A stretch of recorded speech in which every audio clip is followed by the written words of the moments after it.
तो इस कहानी की शुरुआत एक बहुत ही घबराई हुई लड़की एलन से होती है जो कि मदर मैरी से मदद मांग रही थी। पर तभी अचानक उसे एक शैतानी आवाज सुनाई दी जो उसे अपने पास ही बुला रही थी। तब वो उस आवाज का पीछा करने लगी और वो शैतानी आवाज उससे कह रही थी कि तुमने मुझे मेरी कैद से आजाद किया है, लेकिन मैं तुम्हें इतनी आसानी से नहीं छोड़ने वाला। अब मैं भी तुम्हें चाहने लगा हूँ, तो क्या तुम अपने आप को मेरे लिए समर्पित करोगी? और ये सुनकर जैसे ही उस लड़की ने हामी भरी, वैसे ही एक बहुत ही खतरनाक शैतान ने उस पर हमला कर दिया। पर इसके अगले ही पल एलन की आंख खुल गई, क्योंकि असल में ये सब कुछ वो अपने सपने में देख रही थी। और उसे इतना ज्यादा घबराया हुआ देखकर उसका पति थॉमस उसके पास आया और उसे शांत करने लगा। खैर, अब इन सब चीजों के बाद थॉमस अपने काम पर निकल पड़ा, जहाँ उसके बॉस ने उसे ऑरलॉक नाम के एक खास बूढ़े आदमी से मिलने के लिए कहा, जो कि वहाँ से बहुत दूर समंदर के किनारे एक बड़े से महल में रहता था। और अपने बॉस के आदेश को सुनकर आखिरकार थॉमस को उसकी बात माननी ही पड़ी। लेकिन जब उसने घर आकर अपनी पत्नी एलन से कहा कि मुझे 6 हफ्तों के लिए एक लंबे सफर पर निकलना होगा,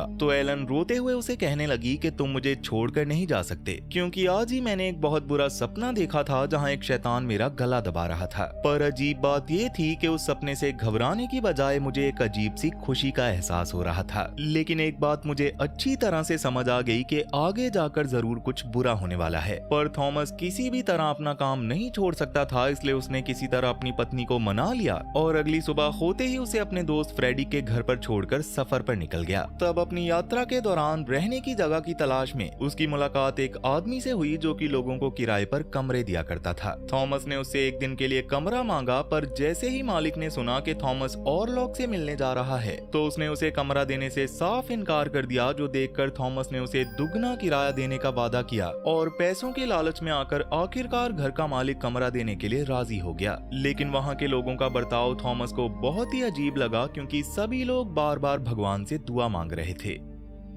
मगर उन बातों को नजरअंदाज करते हुए थॉमस अपने कमरे में जाकर आराम करने लगा। पर तभी अचानक उसे कुछ लोगों के मंत्र पढ़ने की आवाज सुनाई दी। उसने देखा कि बहुत से लोग मशालें लेकर एक लड़की को जंगल के अंदर ले जा रहे थे और ये अजीब नजारा देखकर थॉमस भी उनका पीछा करने लगा। तब थोड़ी दूर जाकर उसने देखा कि उन लोगों ने एक बूढ़े आदमी को जमीन के अंदर से खोदकर निकाला और उसे बहुत ही बेरहमी से मौत के घाट उतार दिया। पर इतने भयानक नजारे को देखकर अचानक थॉमस की आंख खुल गई, क्योंकि ये बस उसका एक बुरा सपना था। पर जैसे ही वो अपने कमरे से बाहर निकला, तो उसे ना कोई इंसान दिखा और ना ही अपना घोड़ा, जिसे देखकर उसे समझ आ गया था कि वो पूरी तरह से लुट चुका था। और अपनी हालत को देखकर और कोई और रास्ता न होने पर वो पैदल ही अपनी मंजिल की ओर वापस से निकल पड़ा। पर अब धीरे धीरे रात होने लगी थी और जब थॉमस एक सुनसान रास्ते से गुजर रहा था, तभी अचानक उसके सामने एक बहुत ही शानदार घोड़ा गाड़ी आकर रुकी। उस वक्त अपने डर पर काबू रखते हुए आखिरकार थॉमस उसके अंदर जा बैठा। तब देखते ही देखते वो घोड़ा गाड़ी उसे एक बड़े से किले की ओर ले जाने लगी और कुछ ही देर में आखिरकार उसकी मुलाकात काउंट ऑरलॉक से हुई। लेकिन ऑरलॉक थॉमस से थोड़ा सा नाराज था, क्योंकि उसे आने में बहुत ज्यादा देर हो गई थी। जिसके बाद थॉमस ने सौदे के कागज निकालकर उन्हें ऑरलॉक को दे दिया। पर इसी दौरान ऑरलॉक के बोलने के अंदाज और वहाँ के डरावने महल को देखकर थॉमस बहुत ही ज्यादा घबरा गया था। दरअसल ऑरलॉक अब उस जगह पर नहीं रहना चाहता था और इसी वजह से उसने थॉमस के मालिक के साथ एक घर का सौदा किया था, ताकि वो भी अब शहर में जाकर एक सुखी जिंदगी जी सके। पर उनकी बातों के दौरान थॉमस की घबराहट बिल्कुल भी कम नहीं हुई और देखते ही देखते उसे ऐसा एहसास होने लगा कि ऑरलॉक शायद उसे मारने आ रहा है। पर इसके बावजूद किसी तरह थॉमस ने खुद को शांत किया और उसी वक्त ऑरलॉक ने थॉमस की निजी जिंदगी के बारे में कुछ सवाल पूछे कि क्या वो शादीशुदा है, जिस पर थॉमस ने हामी भरते हुए उसे अपनी पत्नी की तस्वीर के साथ बने हुए एक लॉकेट को दिखाया। लेकिन वहाँ भी ऑरलॉक के हाव भाव कुछ ठीक नहीं लग रहे थे।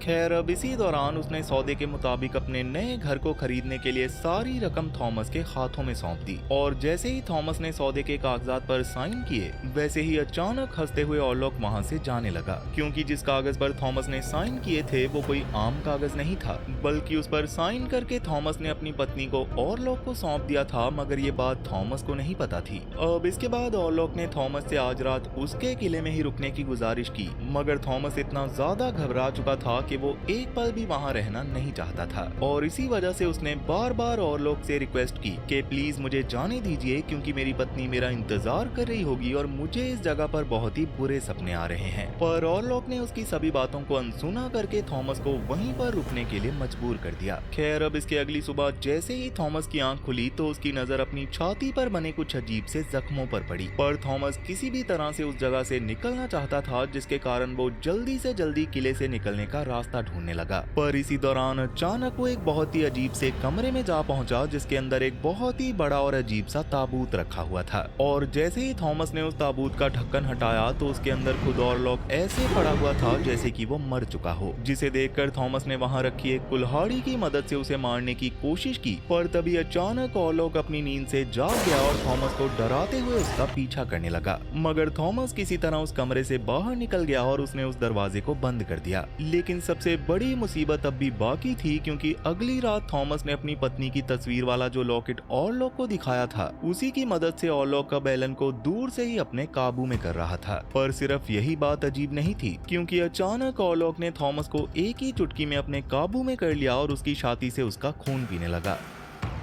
अब इसके थोड़ी देर बाद जैसे ही थॉमस की आंख खुली तो वो इतना ज्यादा डरा हुआ था कि उसने किले से बाहर निकलकर समंदर में छलांग लगा दी। वहीं दूसरी ओर थॉमस की पत्नी एलन को इतने ज्यादा बुरे ख्याल आ रहे थे कि वो थॉमस के दोस्त फ्रेडिक से थॉमस के बारे में पूछने लगी, मगर उसे भी अपने दोस्त के बारे में कोई जानकारी नहीं थी जिसकी वजह से एलन की चिंता और भी ज्यादा बढ़ने लगी। पर तभी अचानक उसे बहुत से दौरे पड़ने लगे जिसे देखकर फ्रेडिक एलन को सीधा डॉक्टर के पास ले गया, मगर बहुत कोशिशों के बाद भी डॉक्टर किसी भी तरह एलन के दौरों को काबू में नहीं ला सका।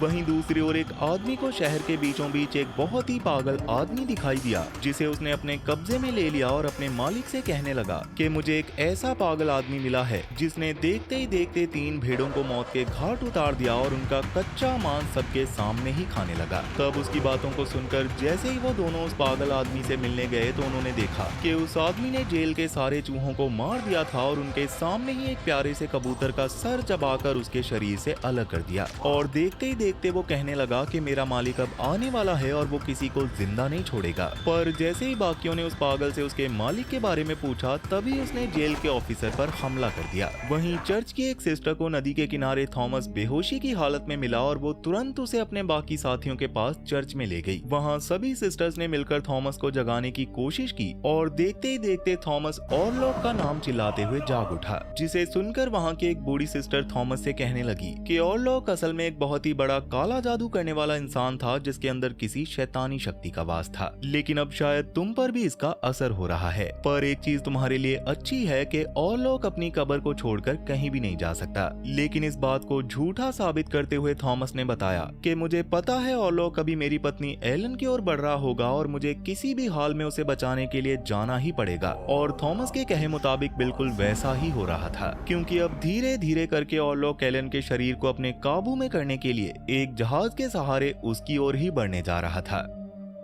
खैर अब इसके अगले दिन का सूरज निकलते ही थॉमस चर्च से घोड़ा लेकर सीधा अपनी पत्नी की ओर निकल पड़ा। पर इसी दौरान शहर के हालात बहुत ही ज्यादा बिगड़ चुके थे क्योंकि वहां के बहुत से लोगों पर एक महामारी का प्रकोप टूट पड़ा था जिसके चलते लोग खून की उल्टियां कर रहे थे। और इस चीज को देखकर किसी भी डॉक्टर या किसी भी इंसान को इसकी वजह समझ ही नहीं आ रही थी। अब इसके थोड़ी देर बाद एक प्रोफेसर फ्रेडिक और उसकी पत्नी एना के साथ एलन को देखने के लिए उसके पास आ पहुंचा और वो उससे पूछने लगा कि आखिर एलन के हो क्या रहा है, जिस पर एलन ने जवाब दिया कि मुझे अक्सर बहुत ही बुरे सपने आते हैं जिनमें मुझे मेरी आने वाली जिंदगी की कई झलकियां दिखाई देती हैं। मैंने अपने बहुत से लोगों को मरते हुए भी देखा है, लेकिन जब मेरी मुलाकात थॉमस से हुई तो मेरी सारी मुश्किलें धीरे धीरे करके कम होने लगी। पर फिर भी मैं पूरी तरह से ठीक नहीं हुई और मुझे ऐसा लगता है कि कोई शैतानी शक्ति अब मेरे अंदर प्रवेश कर रही है। और इन सब बातों को सुनकर प्रोफेसर के भी रोंगटे खड़े हो गए। लेकिन कुछ देर बाद जब रात हुई तो एलन की तबीयत और भी ज्यादा बिगड़ने लगी और अचानक उसे बहुत ज्यादा दौरे पड़ने लगे। तब प्रोफेसर ने एलन के हाथ में एक सुई चुभोते हुए पूछा कि अभी तुम क्या देख पा रही हो, जिस पर एलन ने बस इतना कहा कि धीरे धीरे करके अंधेरा चारों ओर फैल रहा है और शैतानों का बादशाह हमारी ओर ही आ रहा है। पर इन बातों को कोई भी ठीक तरीके से समझ नहीं पाया, मगर अचानक एलन का पूरा शरीर इतनी बुरी तरह से कांपने लगा कि प्रोफेसर को कोई भी रास्ता नजर नहीं आया। तब उन्होंने शैतानी प्रभाव को दूर करने के लिए एक मंत्र को पढ़ना शुरू कर दिया दिया, जिससे एलन ठीक होने की बजाय शैतानी आवाज में सबके सामने अजीब सी बातें करने लगी। खैर, अब इसके थोड़ी देर बाद वहाँ से बाहर निकलकर प्रोफेसर ने फ्रेडी को बताया कि एलन पर एक शैतानी रूह का कब्जा है और वही अब उसे अपने वश में कर रही है। पर फ्रेडी को और उसकी पत्नी को इन सब बातों पर बिल्कुल भी यकीन नहीं हुआ, जिस पर प्रोफेसर ने कहा कि जिन औरतों को शारीरिक प्यार नहीं मिलता उन पर कई बार ऐसी शैतानी ताकतें अपना कब्जा जमा लेती हैं। लेकिन एलन की हालत को देखकर ये साफ नजर आ रहा था कि उसे वश में करने वाला शैतान बहुत ही ज्यादा ताकतवर है। पर हमें अभी हार नहीं माननी चाहिए, क्योंकि शैतान के आने से सिर्फ एलन ही नहीं बल्कि हम सब की जान भी खतरे में पड़ सकती है। और इतना कहकर उसने फ्रेडी और डॉक्टर बिल को एलन पर नजर रखने के लिए कहा। वहीं दूसरी ओर ऑरलॉक अपने ही जहाज के लोगों को धीरे धीरे मौत के घाट उतार कर उनका खून पीता जा रहा था और अब वो एलन के काफी पास पहुंच चुका था। पर इसी दौरान शहर के अंदर एक बहुत ही चौंका देने वाली घटना हुई, जिसकी किसी ने उम्मीद भी नहीं की थी, क्योंकि अचानक एलन के पास उसका पति थॉमस आ पहुंचा, लेकिन उसकी तबीयत बहुत ही ज्यादा खराब हो चुकी थी। जब एलन ने थॉमस को इस हालत में देखा तो वो जल्दी से उसे अपने कमरे में ले गई। तब थॉमस अपनी पत्नी को देखकर बहुत ही ज्यादा इमोशनल हो गया, क्योंकि उसे लगा था कि वो उसे कभी दोबारा नहीं देख पाएगा। और उस समय फ्रेडिक और उसकी पत्नी एना भी वहाँ मौजूद थे। पर तभी अचानक फ्रेडिक को एक खबर मिली कि उनके बंदरगाह पर एक अजीब सा जहाज पहुँच चुका है, जिसके थोड़ी देर बाद जब फ्रेडिक वहाँ पहुँचा तो उसने देखा कि वो जहाज पूरी तरह से तबाह हो चुका था और उसके अंदर से बहुत सारे अजीब से चूहे बाहर निकल रहे थे, जिससे उन्हें ये अंदाजा तो हो गया था कि अब शहर में एक बहुत ही बड़ी महामारी फैलने वाली है। पर उस जगह से थोड़ी ही दूरी पर ऑरलॉक का सेवक पहले से ही उसके शरीर को वहाँ से दूर ले जा चुका था, मगर ये मुश्किलें अभी खत्म नहीं हुई थी। वहीं एलन अपने पति का ध्यान रखे जा रही थी, पर उसकी हालत सच में बहुत ही ज्यादा बुरी थी। तभी वहाँ एना आई और उसने कहा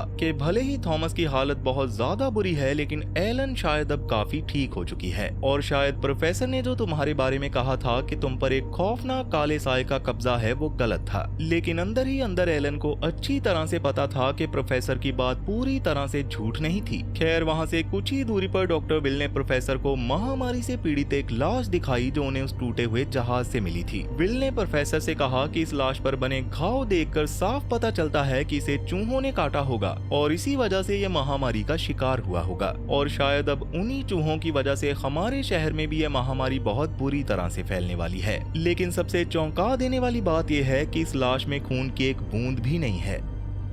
तभी उन दोनों को खबर मिली कि जिस आदमी को शहर की भेड़ों को मारने के जुर्म में कैद किया गया था वो जेल के पहरेदार का गला नोचकर वहां से भाग निकला है। दरअसल ये पागल आदमी कोई और नहीं बल्कि ऑरलॉक का एक बहुत ही खास सेवक था और उसी ने ऑरलॉक के शरीर को शहर के अंदर तक पहुंचाया था। खैर, अब इसके बाद रात के अंधेरे में आखिरकार ऑरलॉक ने अपनी शैतानी शक्तियों को जगाना शुरू कर दिया, जिसके साथ ही थॉमस की हालत बहुत ही ज्यादा बिगड़ने लगी और उसने अपनी ही पत्नी को खुद से दूर जाने को कहा, जिसकी वजह से एलन सीधा जाकर एना से मिली और उसके साथ ही सो गई। वहीं प्रोफेसर ने फ्रेडी को भी सब कुछ बता दिया था कि हमारे शहर पर एक बहुत ही बड़े काले साए का कब्जा है, पर अभी भी फ्रेडी को उनकी बातों पर बिल्कुल भी यकीन नहीं हुआ, जिस पर गुस्से में आकर प्रोफेसर कहने लगा कि मैंने आज तक ऐसे बहुत से काले सायों से लड़ाई की है जिनके बारे में कोई सोच भी नहीं सकता। इंसान विज्ञान में इतना ज्यादा आगे बढ़ चुका है कि वो काले जादू और शैतान को पूरी तरह से भूल जाना चाहता है, लेकिन इंसानों को ये याद रखना चाहिए कि अगर भगवान मौजूद है तो शैतान भी इस दुनिया में जरूर मौजूद होगा।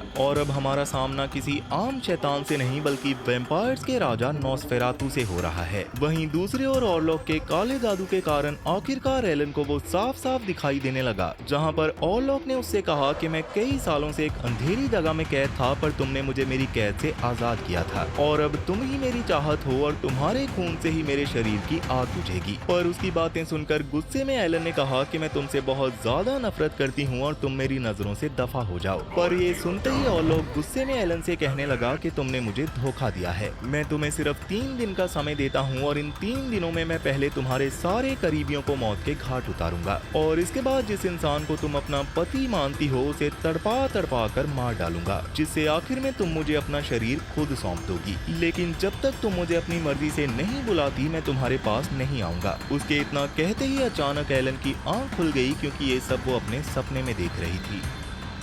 पर जब उसने अपने चारों ओर नजर दौड़ाई तब एक बहुत ही भयानक मंजर उनके सामने आया कि एना बहुत ही बुरी हालत में पड़ी हुई थी और उसके शरीर को चूहे कुतर रहे थे। यानी कि ऑरलॉक ने अपना काम शुरू कर दिया था और एलन के पास अब बस 3 दिन का ही समय था। लेकिन ये सिर्फ एना के साथ ही नहीं हुआ था, क्योंकि पूरे शहर में महामारी इतनी तेजी से फैल चुकी थी कि हॉस्पिटल में लोगों को रखने की जगह ही नहीं बची थी। उन इंसानों की हालत इतनी ज्यादा बुरी थी कि उन्हें देखकर डॉक्टर विल को भी समझ नहीं आ रहा था कि अब क्या किया जाए। वहीं दूसरी ओर एना की हालत ज्यादा बिगड़ने की वजह से उसने अपने पति फ्रेडिक से कहा, मैं अपने बच्चों से एक आखिरी बार मिलना चाहती हूँ, क्योंकि मुझे ऐसा महसूस हो रहा है कि अंधेरा धीरे धीरे मुझ पर हावी हो रहा है और मैं जल्दी ही मरने वाली हूँ। तब इन सब बातों को सुनकर फ्रेडिक ने अपनी पत्नी को थोड़ा आराम करने के लिए कमरे में छोड़ दिया और वहाँ से बाहर निकल आया। पर तभी उसके सामने एलन आ खड़ी हुई। एलन ने उससे कहा कि तुम्हारी पत्नी पर एक काले साए ने कब्जा कर लिया है और अगर हमने जल्दी ही कुछ नहीं किया तो तुम्हारी पत्नी ही नहीं बल्कि हम सब भी मारे जाएंगे। पर फ्रेडिक ने उसकी एक भी बात पर यकीन नहीं किया, क्योंकि उसे अब भी ये सब एक झूठी कहानी लग रही थी कि कोई काला साया सच में हो सकता है। इसी बात को लेकर उसके और एलन के बीच बहस छिड़ गई और गुस्से में आकर फ्रेडिक ने कहा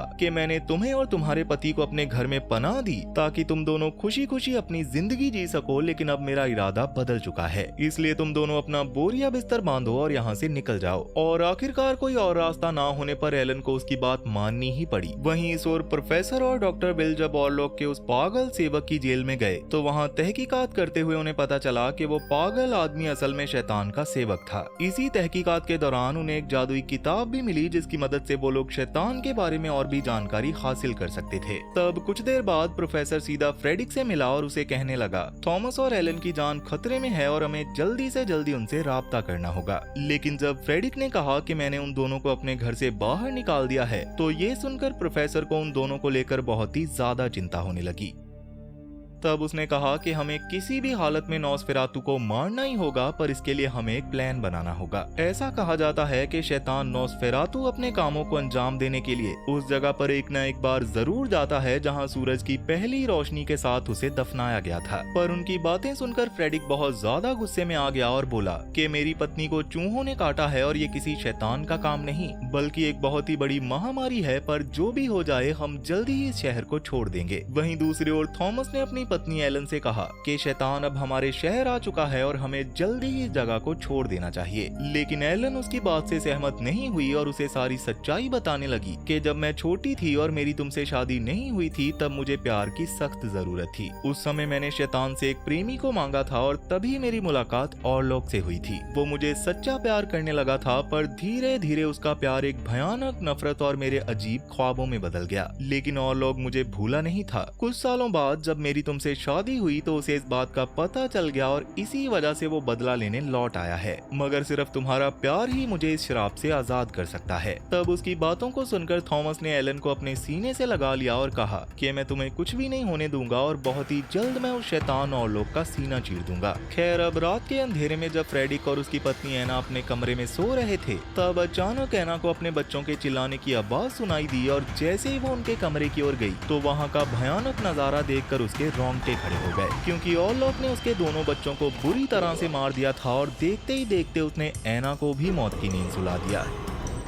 अब इसके कुछ दिनों के बाद उनके शरीरों को कब्रिस्तान में दफनाया गया और उस वक्त जब फ्रेडिक ने एलन को देखा तो वो उस पर बहुत ज्यादा गुस्सा करने लगा। तब उसे शांत करते हुए थॉमस ने अपने सीने के घाव दिखाए और कहा कि शैतान और वैम्पायर ये सब सच है, मैंने ये सब अपनी आंखों से देखा है। तब प्रोफेसर और बाकी सब लोग ऑरलॉक को मारने का प्लान बना रहे थे, जिसके दौरान उन्होंने ये फैसला किया कि कुछ देर बाद वो सब फ्रेडिक के घर पर मिलेंगे। लेकिन उन्हें ये नहीं पता था कि आखिर ऑरलॉक को मारना कैसे है, जिस पर प्रोफेसर ने कहा कि ऑरलॉक दिन के बाद अपनी कब्र में जाकर सोता है। अगर हम किसी तरह उसकी कब्र को ही तबाह कर दें तो उसे दिन के वक्त भी बाहर निकलना ही होगा और उस वक्त हम लोहे का एक सरिया सीधा उसके आर पार कर देंगे। पर प्रोफेसर को एक बात अच्छी तरह से पता थी कि ऑरलॉक इतनी आसानी से नहीं मरने वाला और कोई अगर उसे पूरी तरह से मार सकता था तो वो कोई और नहीं बल्कि एलन थी, क्योंकि उनके हिसाब से जिस इंसान ने ऑरलॉक को उसकी कैद से आजाद किया था वही उसे दोबारा अंधेरे में डुबा सकता था। पर अब इसके कुछ समय बाद जब वो लोग फ्रेडी के घर पहुंचे तो वहां उन्हें फ्रेडिक नहीं मिला और ये देखकर सब लोग उसे इधर उधर ढूंढने लग गए। मगर फ्रेडिक तो असल में अपनी मरी हुई पत्नी और बच्चों के पास जा चुका था क्योंकि वो उनसे दूर जाना नहीं चाहता था। वहीं दूसरी ओर बहुत देर तक ढूंढने के बाद जब फ्रेडिक नहीं मिला तो थॉमस, प्रोफेसर और डॉक्टर बिल ने फैसला कर लिया कि अब वो खुद ही ऑरलॉक की जान लेंगे। लेकिन सबसे बड़ी मुसीबत की बात ये थी कि आज तीसरी रात थी, यानी कि ऑरलॉक द्वारा एलन को दी गई आखिरी रात। पर जब वो तीनों ऑरलॉक की कब्र वाले कमरे में पहुंचे तो वहां उन्हें बहुत से अजीब चूहे दिखाई दिए और जैसे ही उन्होंने ताबूत को खोला तो उसके अंदर उन्हें ऑरलॉक का सेवक यानी कि वही पागल आदमी दिखाई दिया, जिसने उन्हें साफ चेतावनी दी कि शैतान अब अपनी दुल्हन के पास जा चुका है। पर तभी प्रोफेसर ने उसकी छाती में लोहे का एक सलिया घुसा दिया। लेकिन उसकी बातों को सुनकर थॉमस को समझ आ गया था कि ऑरलॉक जरूर उसकी पत्नी के पास जाएगा। इसी वजह से वो डॉक्टर बिल के साथ वहाँ से निकल गया, जबकि प्रोफेसर ने अकेले ही उस पूरी जगह को आग लगा दी और उन आग की लपटों को कुछ दूरी से एलन भी देख रही थी। पर तभी अचानक उसके कमरे में खुद ऑरलॉक आ घुसा। तब अपने पति थॉमस की जान बचाने के लिए एलन ने ऑरलॉक के सामने खुद को समर्पित कर दिया और देखते ही देखते ऑरलॉक उसका खून पीने लगा। पर ये भी एलन के प्लान का एक हिस्सा ही था क्योंकि अचानक ही सुबह हो गई और जैसे ही सूरज की पहली किरण ऑरलॉक पर पड़ी वैसे ही धीरे धीरे करके वो मौत की नींद सोने लगा। और जब तक थॉमस वहाँ पहुँचा तब तक बहुत देर हो चुकी थी क्योंकि एलन अपनी जान की कुर्बानी दे चुकी थी और उसने अपनी बलि देकर सभी लोगों को नॉसफेरातु ऑरलॉक के प्रकोप से आजाद कर दिया था। और इसी दिल दहला देने वाले मंजर के साथ आखिरकार ये कहानी यहीं पर खत्म हो गई। लेकिन सदियां बीतने से सिर्फ जमाना बदलता है, फितरत नहीं, क्योंकि ड्राकुला तो राख हो गया पर उसका खूनी खानदान खत्म नहीं हुआ था। वही पुराना डर आज 21वीं सदी के चमचमाते लॉस एंजलिस में एक नया रूप लेकर वापस आ चुका है। इन अंधेरों के पीछे छुपे वैम्पायर्स का शिकार करने के लिए अब मैदान में उतरा है एक नया खिलाड़ी जिसका नाम बर्ड है, जो दिखने में तो एक आम पूल क्लीनर लगता है पर असल में वो एक बैड एस वैम्पायर हंटर है जो दिन के उजाले में इन दरिंदों का शिकार करता है। और ये नहीं देखा तो समझो कुछ नहीं देखा। लेकिन बर्ड की जिंदगी तब तबाह हो जाती है जब वैम्पायर्स की रानी उसकी बीबी और बेटी को उठा लेती है और अब उसे एक पुराने दुश्मन के साथ मिलकर अपने परिवार को बचाने के लिए मौत का नंगा नाच नाचना पड़ेगा। तो क्या एक बाप का प्यार इन मॉडर्न डे वैम्पायर्स पर भारी पड़ेगा? क्या बर्ड अपने परिवार को वैम्पायर्स की रानी से बचा पाएगा? ये जानने के लिए जल्दी से स्क्रीन पर दिख रही राइट वाली वीडियो पर क्लिक करें और देखें मौत का ये भयानक खेल। और अगर कुछ और देखना चाहते हो तो लेफ्ट वाली वीडियो पर क्लिक कर लो। तब तक मैं चला आपके लिए ऐसी एक और वीडियो बनाने। So tata bye bye, Radhe Radhe.